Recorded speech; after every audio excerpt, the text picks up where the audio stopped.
That was the sound of my mother's hand across my face.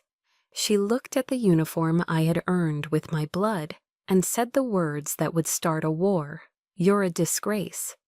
She thought she had sentenced me to a life of shame.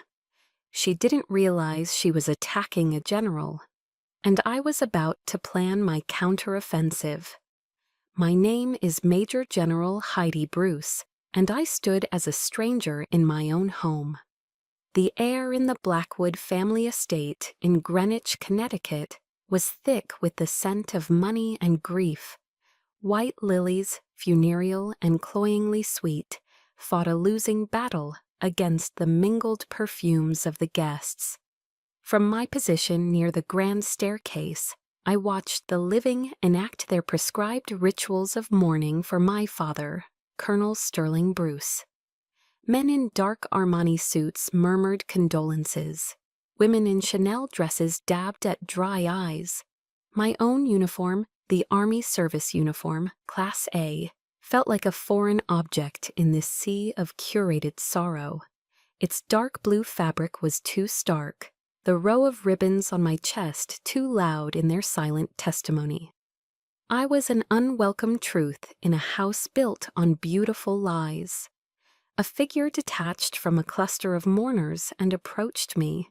It was Senator Thompson, an old friend of my father's, his face etched with genuine sadness. He took my hand in both of his. "General Bruce," he said, his voice firm with respect. "Heidi, your father was so proud. This country owes you a great deal." Before I could form a reply, a presence slid smoothly to my side. My mother, Seraphina Blackwood. She placed a hand on the senator's arm, her smile polished to a terrifying sheen. "Oh, Senator, you're far too kind," she cooed, her voice like honey laced with poison. The guests nearby quieted, their attention drawn to the matriarch. Heidi has always been so civic-minded. She paused, letting the implication hang in the air. She just volunteers at her unit, you see. A way to keep her busy. A quiet gasp was audible from someone nearby. The senator's face tightened, but he was a politician, skilled in navigating such social minefields. He simply nodded and retreated. The invisible slap had been delivered. In one perfectly crafted sentence, my mother had reduced 25 years of my service, of my leadership, to a hobby, a meaningless pastime.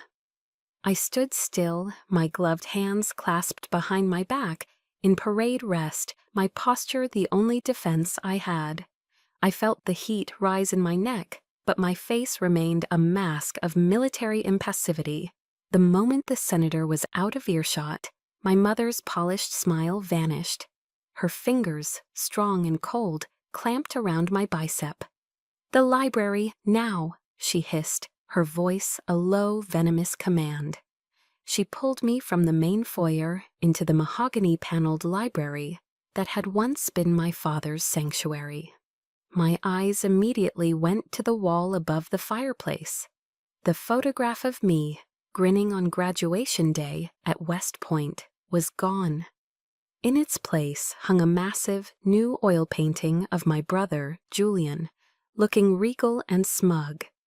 I had been officially erased.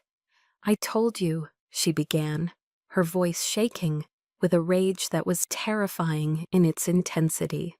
She let go of my arm. "I told you not to come here in that costume." She turned, her eyes sweeping over my uniform with undisguised disgust. "You shame us. You shame his memory." "This uniform honored him, Mother." My voice was low, steady. A mistake. My composure only fueled her fire. "Honored him?" She laughed, a short, ugly sound. "You are a glorified helper, a glorified clerk, who gets to play soldier. Don't you dare stand in my house and talk about honor." She took a step closer, her face contorted. "You are nothing but an embarrassment, a helper in a uniform. Do you understand me?" And then her hand, still clad in a pristine white glove, swung through the air. The sound was a sharp, dry crack that echoed in the silent, book-lined room. A fire bloomed on my cheek, hot and stinging. I didn't flinch. I didn't move. My gaze flickered past her to the doorway. Julian stood there, swirling a glass of what looked like Macallan 18. He had seen it all. He met my eyes for a fraction of a second, gave a slight, almost imperceptible shrug, and turned his attention back to the amber liquid in his glass. That single dismissive gesture was more brutal than the slap itself. It was confirmation. In this house, I was utterly, irrevocably alone. I turned my eyes back to my mother. She was breathing heavily, her chest rising and falling, a look of triumphant cruelty on her face. She thought she had won. She thought she had finally broken me, but she was wrong. In that moment, something inside me shifted. The stinging heat on my cheek cooled and solidified into something hard and unyielding. The pain didn't vanish, it was transmuted. It became fuel. The hurt, the humiliation, the decades of being made to feel small and unworthy. It all coalesced into a single point of cold, crystalline clarity. My training, my entire life as a soldier, took over. I was no longer a daughter being struck by her mother. I was a commander assessing a hostile engagement. I met her gaze, and for the first time, I saw her not as the towering, all-powerful figure of my childhood, but as she truly was.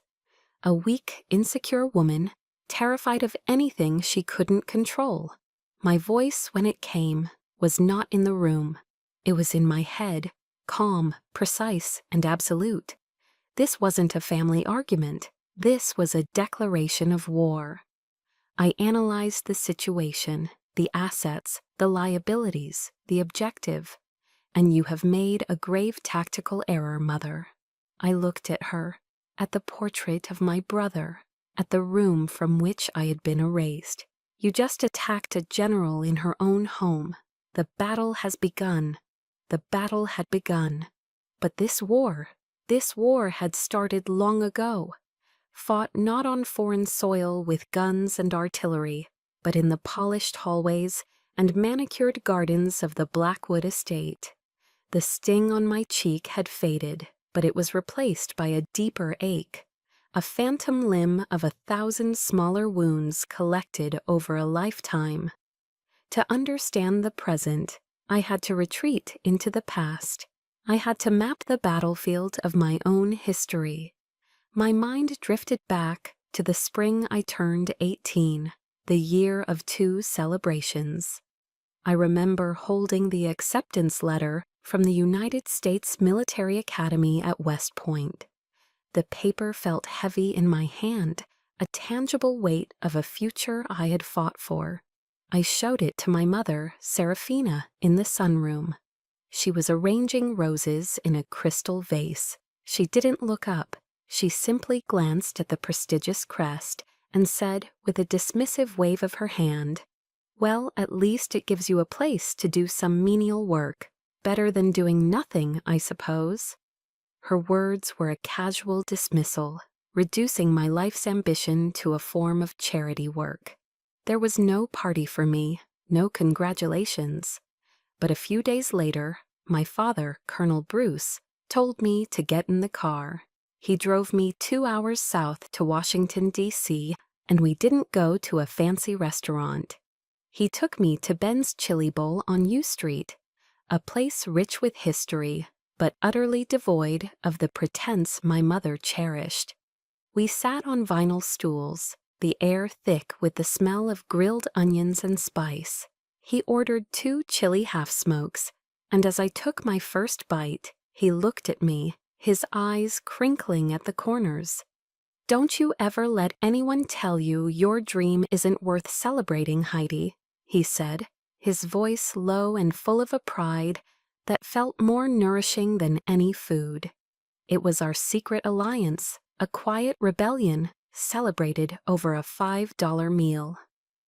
That same week, My brother Julian was accepted into a mediocre business school. My mother threw a lavish party at the Greenwich Yacht Club. I remember standing in a corner, watching her parade Julian around, her voice ringing with manufactured pride.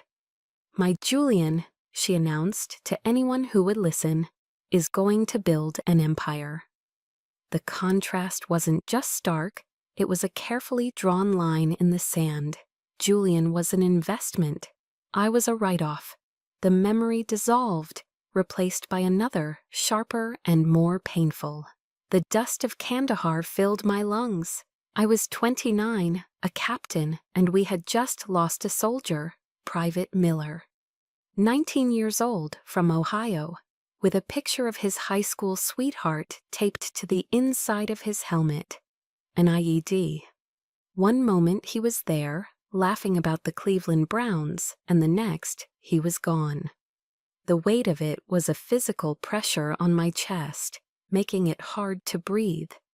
That night, I managed to get a video call home, desperate for a connection to a world where things made sense. My mother's face appeared on the small pixelated screen. The first words out of her mouth were not, "Are you okay?" or "I'm so sorry." They were, "Good heavens, Heidi, you look dreadful. Are you using any moisturizer at all?" I was speechless. I had just watched a boy die, had written the letter to his parents that would shatter their world, and she was concerned about my skincare routine. Before I could find my voice, Julian pushed his face into the frame, grinning. "Hey sis, guess what? I just closed on a new Porsche, a 911 Turbo. It's a beast." I stared at their smiling, oblivious faces, from half a world away, from a world of sand and loss. They weren't just in a different time zone, they were on a different planet. A planet where a new car mattered more than a lost life. I ended the call without another word, the silence in my tent more comforting than their voices. That was the day I understood that their love was a language I would never speak, and my reality was a place they would never visit. The bitterness of that memory brought me back to the present, to the cold, quiet library of my father's house. I looked up at the portrait of Julian, his painted smile mocking me. How do you fight an enemy who doesn't even see you? An enemy who has already decided you don't matter? My father's voice, a memory as clear as day, answered me. We were camping in the Shenandoah Valley years ago. The sky was a vast, dark blanket, pricked with a million tiny lights. He pointed up. "Your mother only sees the brightest stars, Heidi," he said, his voice a gentle rumble beside me. "The CEOs, the politicians, the ones that shout their own name. But a true soldier, a true navigator, knows it's the dim stars, the ones you have to search for, that guide you when you're lost in the dark." He then told me the story of the 4 chaplains on the USS Dorchester in World War II, who gave their own life jackets to other soldiers and went down with the ship, linked arm in arm. "They weren't the generals," my father said. "They were the dim stars. Be a dim star, honey. Be quiet, be steady, and never, ever lose your way." Standing there in the wreckage of my mother's latest assault, his words became my only compass. The war had begun, and I was in the dark, but I remembered his lesson. I remembered the stars. But where were they now, Dad? How am I supposed to find them in this darkness? Have you ever felt that way? Like you're navigating by a map only you can see, fighting for an honor only you understand. When the people who are supposed to be your brightest stars are the ones creating the darkness, you have to learn to find the light within yourself. And I knew then, with a certainty that settled deep in my bones, that it was time for me to learn how to be my own star, even if no one else could see the light. The darkness I had asked my father about arrived sooner than I expected. It came not in the form of an enemy force, but through a clipped, impersonal phone call a week after the funeral. It was from my mother's lawyer, a man whose voice was as smooth and cold as the marble in the Blackwood foyer. He informed me that the estate was undergoing comprehensive renovations, and that my personal belongings needed to be removed from my room within 48 hours. It wasn't a request, it was an eviction notice, delivered with the sterile courtesy of a corporate memo. I didn't argue, I didn't raise my voice. I simply said, "Understood," and hung up. The time for fighting on that front was over. The next day, I drove back to the house in Greenwich for the last time. I packed my life into a single, olive-drab military footlocker. It wasn't much. My uniforms, a few books, my father's old chess set, and the framed photos he'd kept on his desk. Everything else in the room, the furniture, the art, the memories my mother had curated, I left behind. As I dragged the heavy trunk across the polished floor of the grand living room, I could hear my mother in the adjoining parlor, enthusiastically discussing paint swatches with an interior designer. "I'm thinking something in a dove gray, or perhaps a robin's egg blue," she was saying. She didn't even bother to look up. To her, I was already gone, just another piece of old furniture being hauled away to make room for the new. The image was stark, a 2-star general, decorated for service in 2 wars, dragging her entire life in a box out of the house she grew up in, as invisible as a ghost. I found a small 1-bedroom apartment in Alexandria, Virginia. It was anonymous, with beige walls and a view of a brick building. For the first time in my adult life, I had no mission, no schedule, no one to report to. The silence was deafening. I thought, naively, that my skills would be transferable.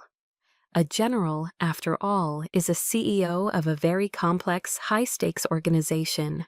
I polished my resume and sent it to a few top-tier security consulting firms in the D.C. area. I got one interview. The recruiter was a young man, barely 30, with a sharp suit and an even sharper smile. He scanned my CV, his eyes widening at the medals and command positions. "This is very impressive, General," he said, his tone condescending. "But what we're really looking for are managers with specific corporate P&L experience. Your background seems to be more in general support operations." General support operations. It was my mother's phrase, helping out, dressed up in corporate jargon. He was looking at a career forged in the crucible of leadership, under fire, where decisions meant life or death, and all he saw was a lack of experience with spreadsheets. The medals on my chest, each one representing a tour, a campaign, a sacrifice, were suddenly as useless as arcade tokens. I realized then that the outside world, in its own polite way, could be just as dismissive as my own family. I was overqualified and underqualified all at the same time. That night was the longest. The apartment felt less like a home and more like a holding cell. The silence pressed in on me, filled with the ghosts of my mother's words, the recruiter's polite rejection, the crushing weight of my own perceived irrelevance. I sat on the floor of the empty living room, the city lights painting sterile patterns on the wall. I was adrift, lost.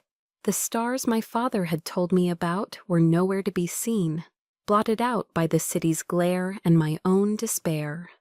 And then another memory of my father surfaced, not of him as a colonel, but of him as a man.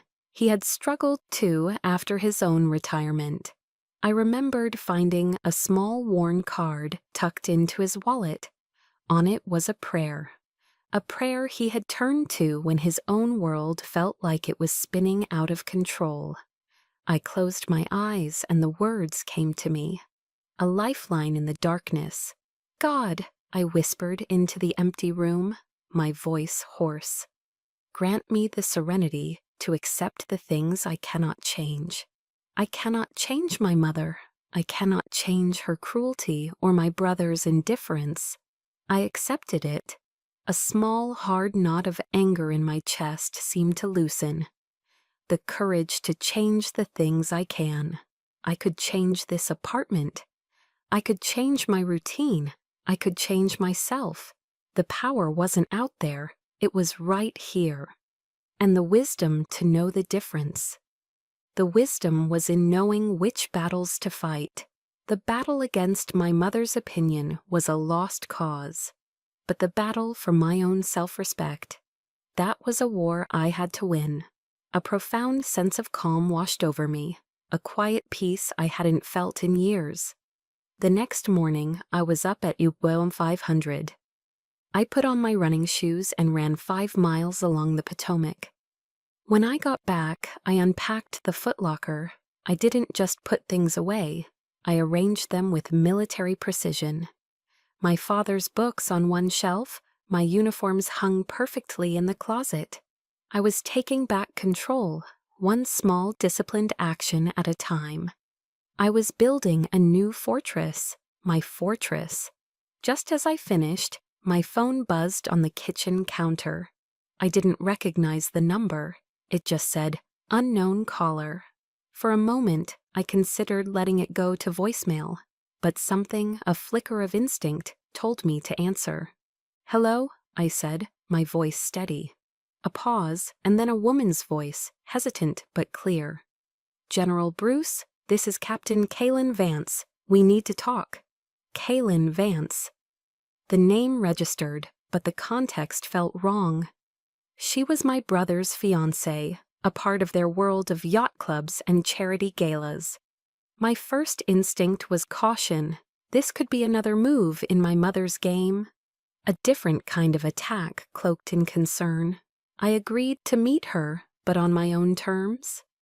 I chose a small, quiet cafe near the Women in Military Service for America Memorial, a place of silent, steadfast honor that felt like a sanctuary.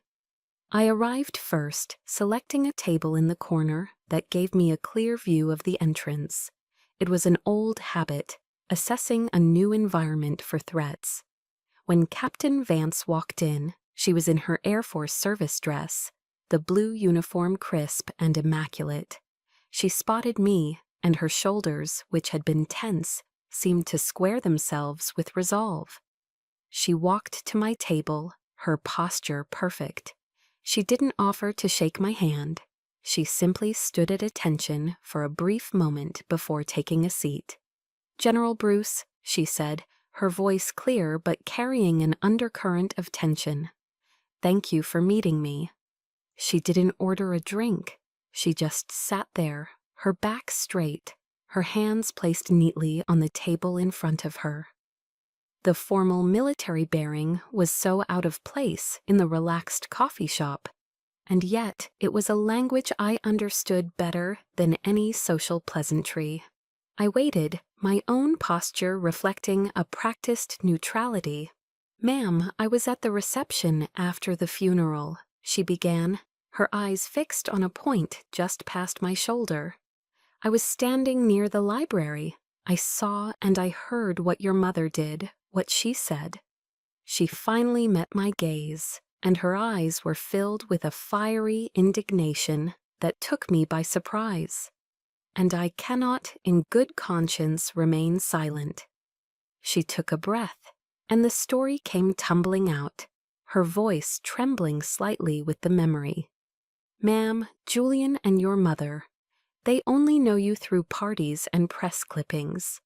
I know you from the smell of smoke and the sound of rotor blades." Her words transported me back a decade to the Korangal Valley in Afghanistan, the Valley of Death. I could almost feel the grit of the sand in my teeth.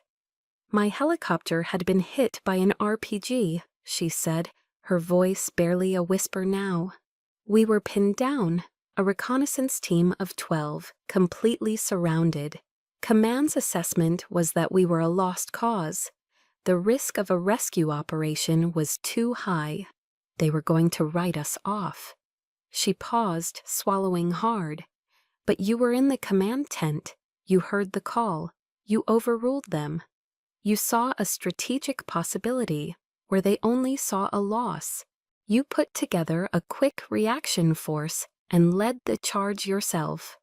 The memory was a blur of controlled chaos, of shouting orders over the deafening roar of gunfire, of the taste of copper in my mouth. Your mother called you a helper, Kaylin said, and now there were tears welling in her eyes, tears of anger, not sadness. But to me, and to the 11 other souls you pulled out of that valley that day, ma'am, you were God. The word hung in the air between us, raw and powerful.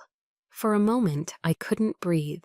It was a validation so pure, so absolute, it felt like a physical force. All the years of being diminished, of being called an embarrassment, of being made to feel like my life's work was a triviality. It was all incinerated in the heat of her testimony. I let out a breath I didn't realize I had been holding. A warmth spread through my chest, a feeling I hadn't known was possible anymore. She pushed a small single key across the table. It was plain, unadorned. "This is a spare key to my apartment in Arlington," she said, her voice regaining its military firmness. "It's a secure building. If you ever need a safe place, a tactical retreat, consider it your forward operating base. I am your soldier, General, on any battlefield. And that includes this one." I looked at the young captain, at the unwavering loyalty in her eyes, and I understood what my father meant. This was a dim star, a steady light in the overwhelming darkness. For the first time in weeks, I felt a flicker of hope. I felt that I wasn't entirely alone in this war. We sat in a comfortable silence for a few minutes, two soldiers who understood each other without needing more words. A fragile peace settled over our small table, and then the bell above the cafe door chimed, and the peace was shattered. Julian stood there, his expensive suit looking out of place, his face a mask of annoyance. He didn't even glance at Kaylin. His eyes, cold and dismissive, were locked on me. He walked towards our table, his footsteps loud in the suddenly quiet cafe. "Kaylin," he said, his voice dripping with condescension, as he finally acknowledged his fiancée, though his glare remained fixed on me. "What are you doing here, with her?" He spat the last word out, as if it were a piece of trash in his mouth. The air crackled with a new, immediate tension. The warmth in my chest vanished, replaced by the familiar, cold steel of a defensive perimeter.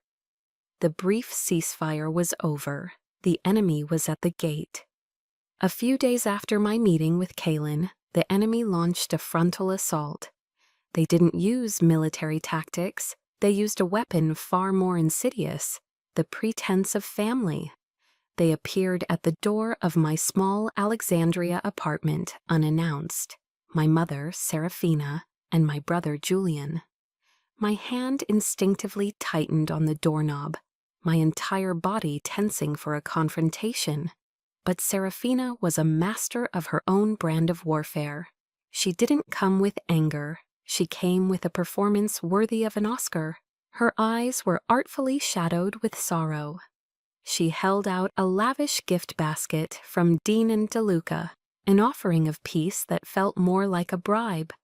"Heidi, darling," she began, her voice a soft, trembling whisper. She reached out and gave me a brief, stiff hug that had no warmth at all. "I am so sorry. I haven't been myself since your father. I've been grieving." She looked at me, her eyes pleading. "We're family, Heidi. We have to protect each other, now more than ever." I remained silent, my internal threat assessment running at high alert. This was a classic love-bombing campaign, a textbook maneuver to lower my defenses. Julian stepped forward, his expression a careful blend of enthusiasm and fraternal concern. "Mom's right, sis," he said, placing a hand on my shoulder. "And I have some good news, a chance to restore the family name, to build on what Dad started." He spoke of a massive government contract, a deal that would secure the Blackwood legacy for generations. His words were grand and vague, designed to appeal to a sense of duty I no longer felt towards them. The entire performance was so sickeningly sweet, so transparently false, that a cold knot of dread formed in my stomach. I knew the real demand was coming. Julian, ever the smooth operator, got to the point. He placed a thick, leather-bound portfolio on my small kitchen table. The expensive accessory looked absurdly out of place in my Spartan apartment. "It's a major defense subcontract," he explained, flipping it open to a signature page.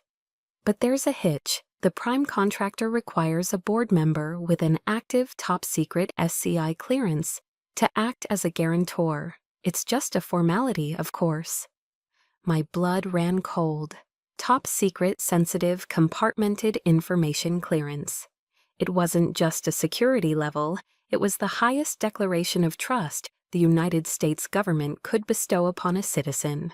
It was a symbol of my entire career, of my unwavering integrity, and he was calling it a formality.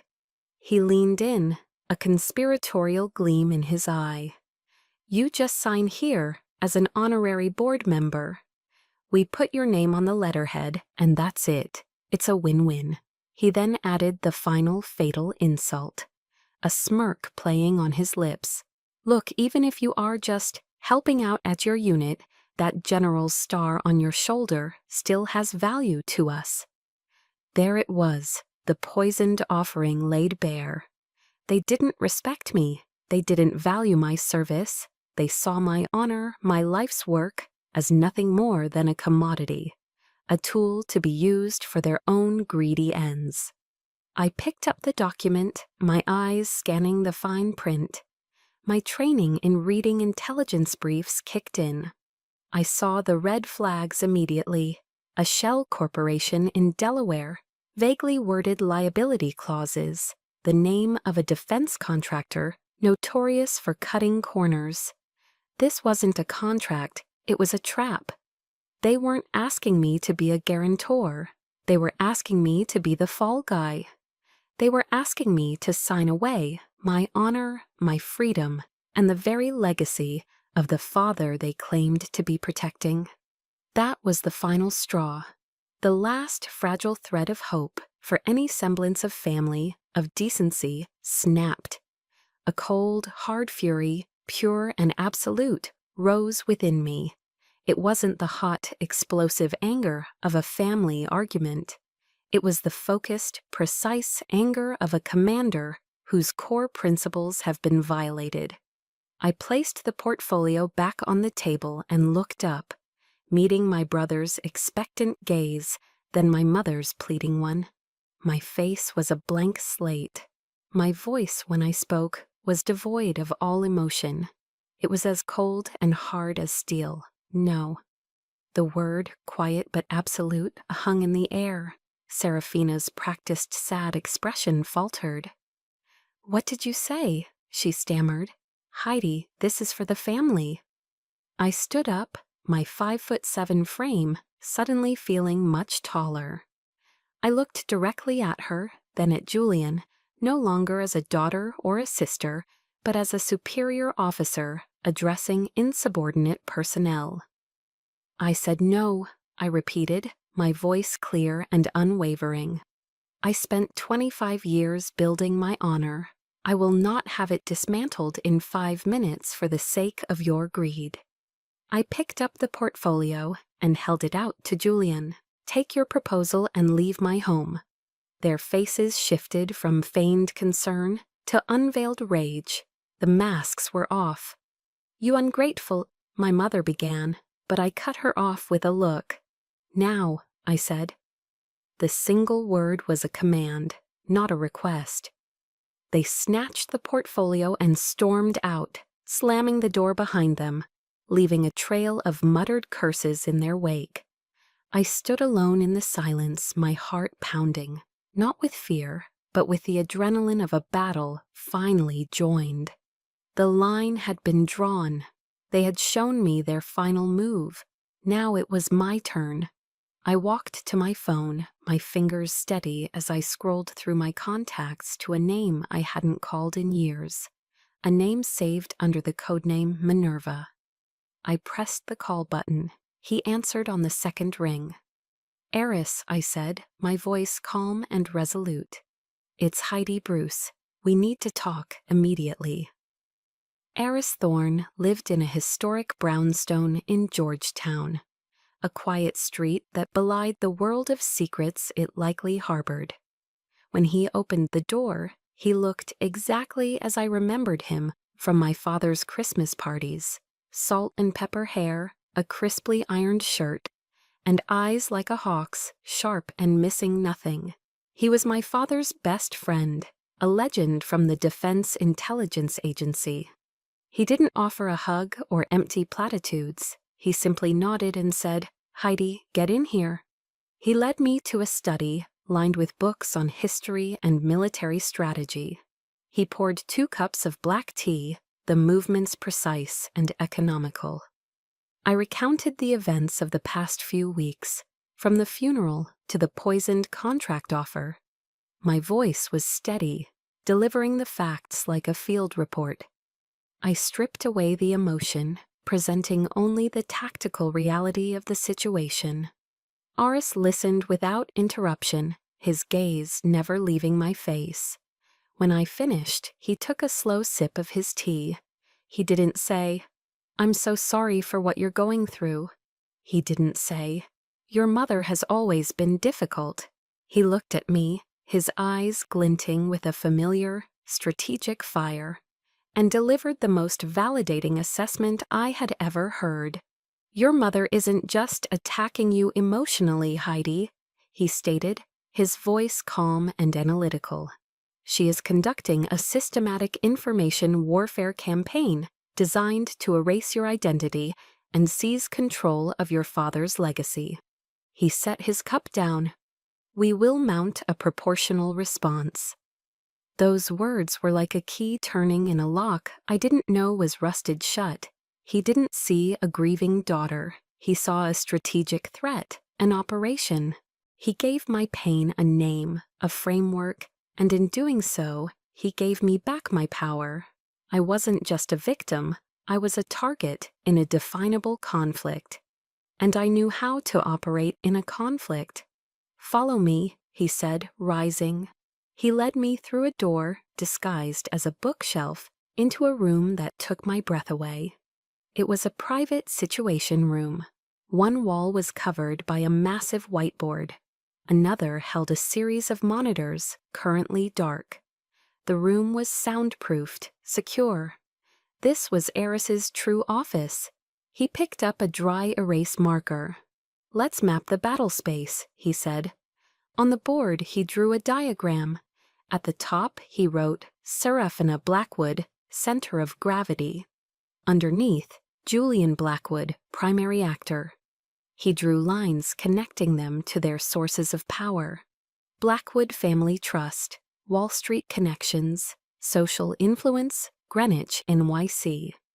He circled their weaknesses: arrogance, dependence on public image, potential financial irregularities.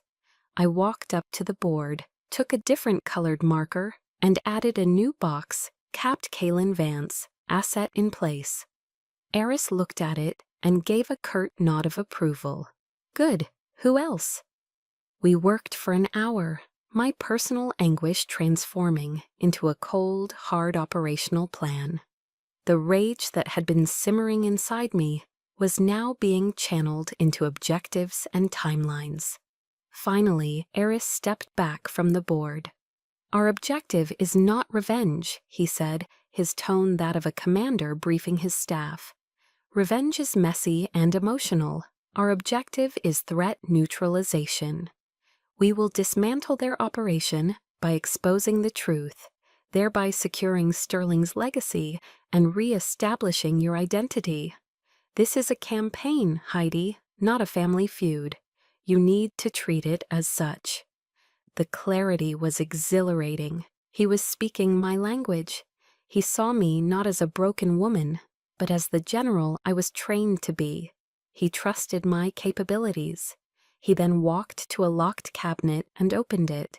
He took out 2 small black objects. He placed one in my hand. It was a digital audio recorder, no bigger than a button on my coat. The other was a heavily encrypted USB flash drive. Your mission, should you choose to accept it, he said, a rare glint of humor in his eyes, is to gather intelligence, record everything, every phone call, every conversation. Julian is arrogant. He will overplay his hand and try to contact you again. Captain Vance is our asset inside their perimeter. She will provide what she can. We are building a case file. He tapped the whiteboard with his marker. A dossier, your dossier, the truth. I closed my hand around the cool metal of the devices.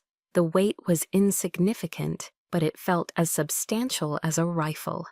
A sense of purpose, clean and sharp, flooded through me. The fog of grief and confusion had lifted. I was no longer lost in the dark. I had been given a mission. I had a commander, and I had a plan.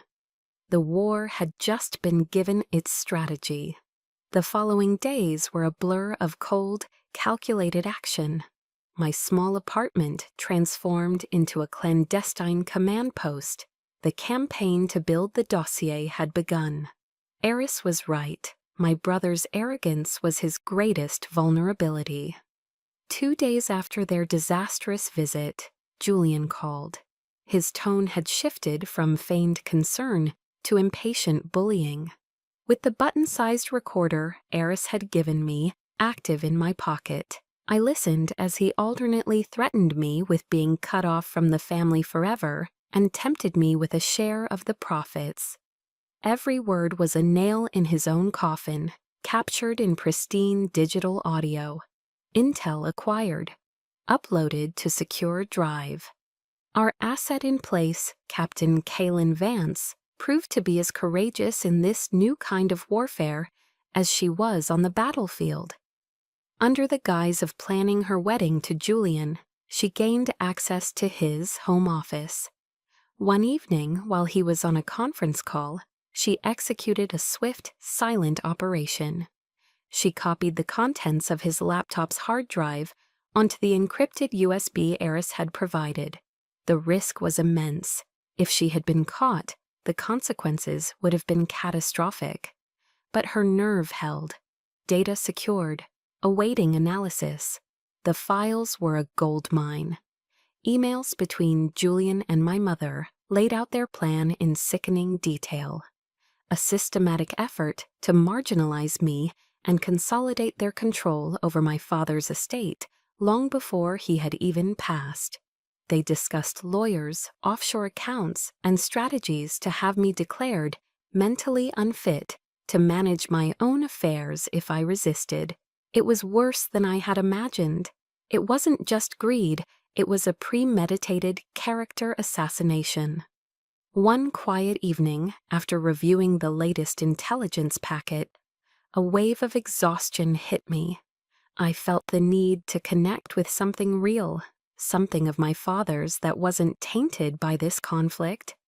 I pulled his old military footlocker from the closet.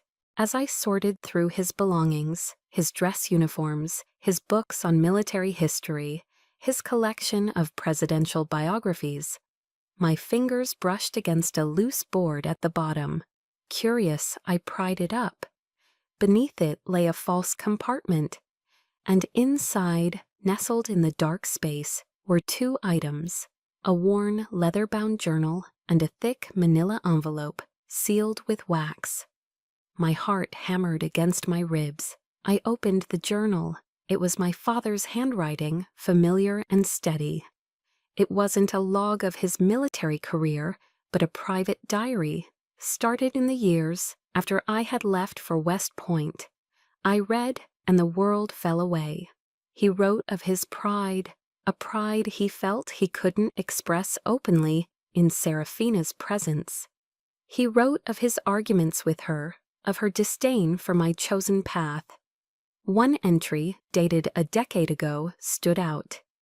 "Serafina doesn't understand," he wrote. "She sees Heidi's service as a rejection of our world, of the Blackwood name. She cannot comprehend that honor is not something you buy at a charity auction. Heidi's honor is forged in fire. I worry for her. I worry what they will do when I am no longer here to stand between them." Reading those words, a dam inside me broke. A sob, raw and ragged, escaped my lips. It was the first time I had cried since he died. These weren't just words on a page. They were the validation I had spent my entire life starving for. The silent witness to my struggle. He had seen, he had known, he had worried for me. The grief was immense, but tangled within it was a profound, aching gratitude. With trembling hands, I picked up the sealed envelope. My name, Heidi Ann Bruce, was written on the front in his strong, cursive script. I broke the wax seal. Inside was a legal document, a codicil to his will, dated and notarized just 6 months before his death. I read the legal jargon, my mind racing to comprehend its full import. In clear, unambiguous terms, my father stipulated that, in the event of his passing, his entire personal estate, separate from the assets shared with my mother, was to be placed into a private trust. This included his investment portfolio, his savings, and most critically, the deed to the Greenwich house, which had been his family's property long before he had ever met Serafina Blackwood, and the sole trustee, with absolute and final authority over this trust, me. He had foreseen their greed. He had anticipated their campaign to disinherit me, and from beyond the grave, he had built a final line of defense. This wasn't just a legal document. It was a shield. It was a weapon. It was the last loving, protective act of a father who understood the war his daughter would have to fight. I held the paper in my hand, feeling its weight. The dossier we were building was strong. It had emails, financial records, and recorded conversations. It was a case built on their lies and deceit. But this was different. This was the truth, codified and weaponized. This was the secret weapon my father had left me. The board in Eris's Situation Room flashed in my mind. The entire strategic landscape had just changed. This wasn't just a counteroffensive anymore. This was checkmate. The annual Blackwood Foundation Charity Gala, held in the Egyptian wing of the Metropolitan Museum of Art, was the crown jewel of my mother's social empire. It was a dazzling display of power and influence, where New York's elite gathered to write checks and affirm their own benevolence under the watchful eyes of ancient pharaohs. This was her throne room, her ultimate stage. And tonight, we were going to burn it to the ground. I walked in, flanked by Eris Thorne and my lawyer, Mr. Davies. I was not in my uniform. I wore a simple, elegant black dress, tailored with military precision. It was my own kind of armor. My presence sent a ripple of whispers through the crowd. I was the ghost at the feast, the disgraced daughter who was supposed to have faded into obscurity. I ignored the stairs, my focus locked on the podium at the far end of the hall. Serafina was in her element, gliding through the room, a queen accepting tribute from her court. When the time came, she ascended the stage, bathed in a warm spotlight. She spoke eloquently about legacy, about philanthropy, about the importance of family. From my vantage point, I could see Julian and Kaylin standing just off stage. Julian looked smug, the air apparent. Kaylin looked pale, her hands clenched at her sides. My mother raised her champagne flute. "To the enduring legacy of the Blackwood and Bruce families," she declared. That was our cue. Our! As if on a silent command, Kaylin Vance stepped away from Julian's side. She walked to the edge of the stage, her Air Force uniform a stark slash of blue against the opulent backdrop. A technician, one of Eris's contacts, quietly handed her a wireless microphone. She walked down the steps and directly towards me. The room fell silent, a confused hush descending upon the crowd. She stopped 2 feet in front of me. In the dead silence of the Temple of Dendur, she brought her heels together and executed a salute so sharp, so perfect, it seemed to cut the air. Her voice, amplified by the microphone, rang out clear and strong, filled with an unwavering respect that defied every lie my mother had ever told. "Major General Bruce," she said, "it is an honor." A collective gasp swept through the hall. Before anyone could process what was happening, Phase 2 commenced. The massive screen behind my mother, which had been displaying the Foundation's logo, flickered and changed. The dossier, our dossier, came to life. First, the emails. Scanned copies of the correspondence between Julian and Serafina, their plot to disinherit me laid bare in their own words. Then, the audio. Julian's voice filled the cavernous hall, laced with threats and condescension. "Even if you are just helping out, that general's star on your shoulder still has value to us." The raw, naked greed in his voice was undeniable. The whispers in the crowd grew into a roar of shock and outrage. I watched my mother's face. Her smile froze, then crumbled. Her face went slack, the color draining from it until it was as white as the tablecloths. The mask of the gracious matriarch shattered, revealing the panicked, ugly truth beneath. Then Mr. Davies, my lawyer, calmly walked onto the stage. He took the main microphone. "Ladies and gentlemen," he said, his voice cutting through the noise. "In light of these revelations, I have a legal announcement to make. On behalf of my client, General Heidi Bruce." He held up a document. "This is a legally binding codicil to the last will and testament of Colonel Sterling Bruce. It stipulates that his entire personal estate, including the deed to the Greenwich property, is to be transferred immediately into a private trust."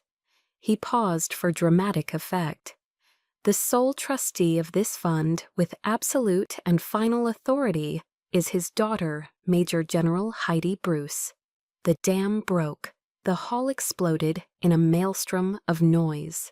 Serafina staggered back, her hand flying to her throat as if she couldn't breathe. Julian, his face a mask of disbelief and fury, tried to slip away. But a swarm of journalists, alerted by a timely tip from Eris, descended upon him. Their camera flashes like lightning strikes. In the midst of the chaos, I walked up the steps and onto the stage. I gently took the microphone from my mother's limp, unresisting hand.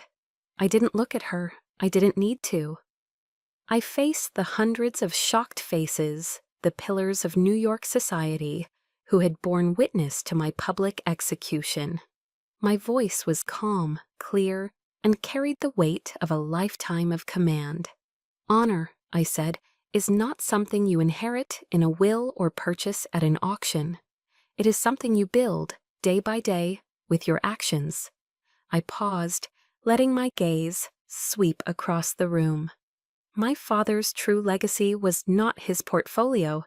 It was his service, his integrity, his honor. I looked toward the back of the room where Eris stood, giving me a nearly imperceptible nod. "And tonight," I finished, "that legacy has been secured." I placed the microphone carefully on the podium.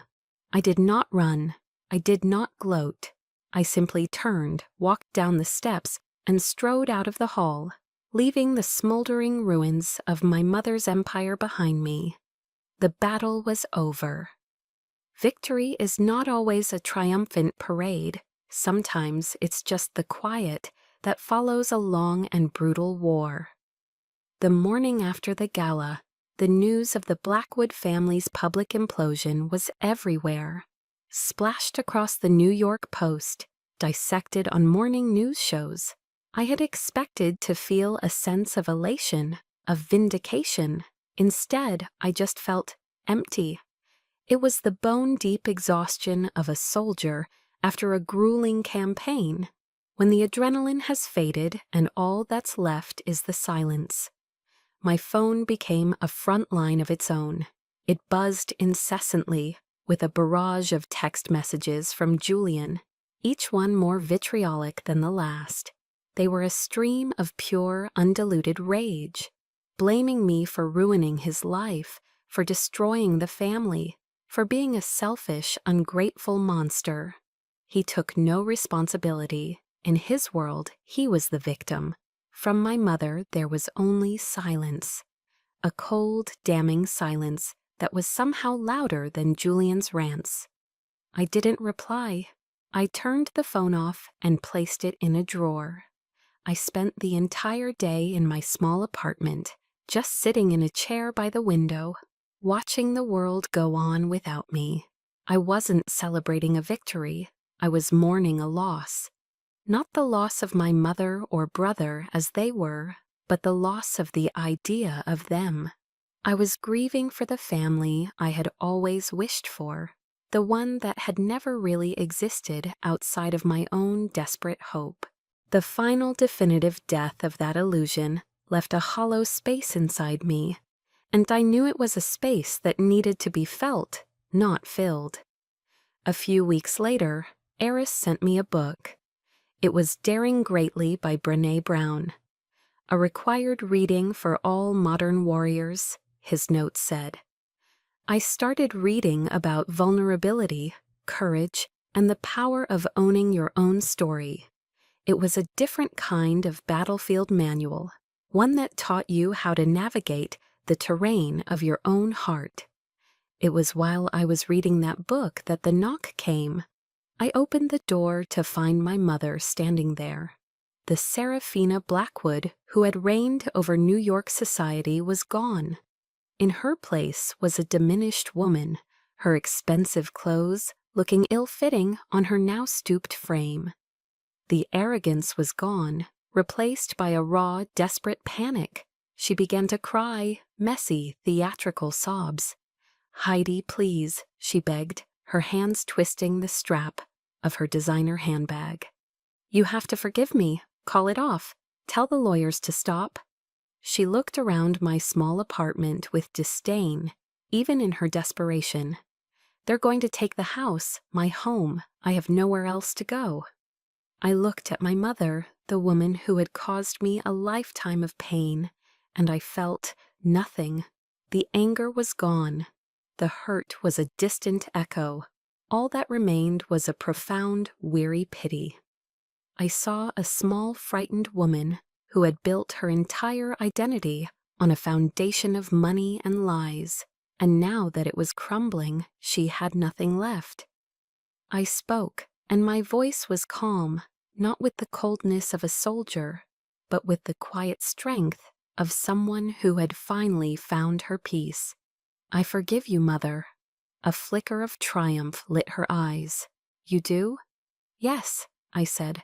"I forgive you for not being the mother I needed." But forgiveness doesn't mean reconciliation. It doesn't mean erasing what was done. I took a small, steadying breath. I cannot let you back into my life. The boundary is permanent. I gently closed the door, the soft click of the latch echoing in the hallway. It was the hardest, most necessary act of self-preservation I had ever performed. I leaned against the door, the wood cool against my back, and for the first time I felt the true meaning of freedom. It wasn't about winning. It was about no longer having to fight. The next day I met with Mr. Davies. With the legal authority granted by my father's codicil, I gave him his new instructions. We weren't going to sell the house. We weren't going to evict my mother. We were going to establish a new entity, the Colonel Sterling Bruce Legacy Foundation. Its mission would be to provide college scholarships for the children of fallen and wounded service members. Its funding would come entirely from the assets in my father's trust. Mr. Davies drew up the legal framework. Serafina would be allowed to remain in the Greenwich house as a tenant, but she would be required to pay fair market rent each month, a check written not to me, but directly to the foundation. In a final, beautiful irony, the woman who had spent her life despising the values of military service would now spend the rest of her days unwittingly funding the futures of the very families who embodied it. Her rent checks would become a symbol of her defeat, a monthly tribute to the honor she could never understand. It wasn't revenge, it was justice, and it was a new beginning. A year passed. My new life didn't have the high-stakes tension of a war zone or the opulent drama of a Greenwich estate. It was quiet, it was steady, and it was mine.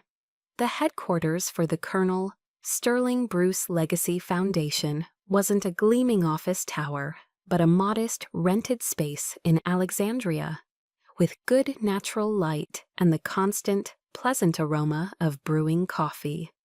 My desk was no longer cluttered with strategic assessments and troop movement reports. Instead, it was covered in something far more important: letters. They were handwritten letters, mostly in the careful, earnest script of teenagers. Some were decorated with crayon drawings or stickers. They were from the first class of scholarship recipients, the sons and daughters of soldiers who had made the ultimate sacrifice, or who had come home wounded in body or spirit. I read every single one. A young man from Texas, whose father was a wounded warrior, was now studying engineering at Texas A&M.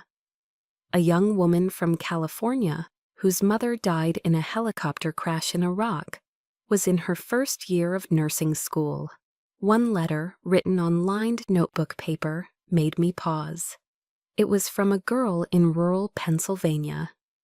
"Dear General Bruce," it read, "my mom said to tell you that because of this scholarship, I'm the first person in our family to go to college. She says my dad would be so proud watching from heaven." I traced the young girl's handwriting with my finger. These letters, these small testaments to renewed hope, were the most profound medals I had ever earned. They were the tangible proof that my father's legacy, a legacy of service, was alive and growing. My new family was forged in this quiet mission. Eris and Kaylin were frequent visitors. Kaylin had broken off her engagement with Julian shortly after the gala. She was now stationed at the Pentagon, and we would often meet for lunch, our conversations easy and filled with the shared understanding of our world. Eris, my mentor, would stop by with books and strategic advice, not for warfare, but for navigating the complexities of running a non-profit. They were my family now, a family chosen not by blood, but by shared values and mutual respect. One spring afternoon, a formal invitation arrived. It was from the United States Military Academy. They were asking me to be a guest lecturer for the senior cadets, to speak about leadership and ethics. They wanted me to come back to West Point, the place where my journey had begun. Standing on the stage of the auditorium, looking out at the sea of crisp gray uniforms, was a surreal experience. I was no longer the frightened, determined young cadet I had once been. I was a general, a veteran of foreign wars, and a survivor of a domestic one. I looked at their faces, so young, so full of conviction and a belief in the clear lines between right and wrong. I knew I had to tell them the truth about the most difficult battlefield they would ever face. The most courageous act a soldier can perform, I began, my voice echoing slightly in the vast hall, is not always facing enemy fire. Sometimes it is speaking the truth to those who are supposed to love you. It's holding the line when that line is inside your own home. I let the words sink in. Your honor is not in the rank on your shoulder or the ribbons on your chest. Those are recognitions of service. Your true, unassailable honor is a fortress inside you. It is the one piece of ground that no enemy can ever take. Unless you open the gates for them, guard that fortress, guard it with your life, because it is your life. I didn't speak of tactics or strategy. I spoke of the war within, the war for one's own soul. Later that evening, as dusk settled over the Hudson Valley, I walked alone across the plain at West Point. The sky was a deep, velvety blue, and the first stars of the evening were beginning to appear. I thought of my father, and for the first time, the memory brought no ache, only a quiet, profound peace. I was no longer searching for his stars in the darkness. I had learned to navigate by my own. I had become my father's dim star, quiet and steady. I hadn't built an empire like Julian had dreamed of, or commanded the social stage like my mother. My legacy wasn't written in stock prices or headlines.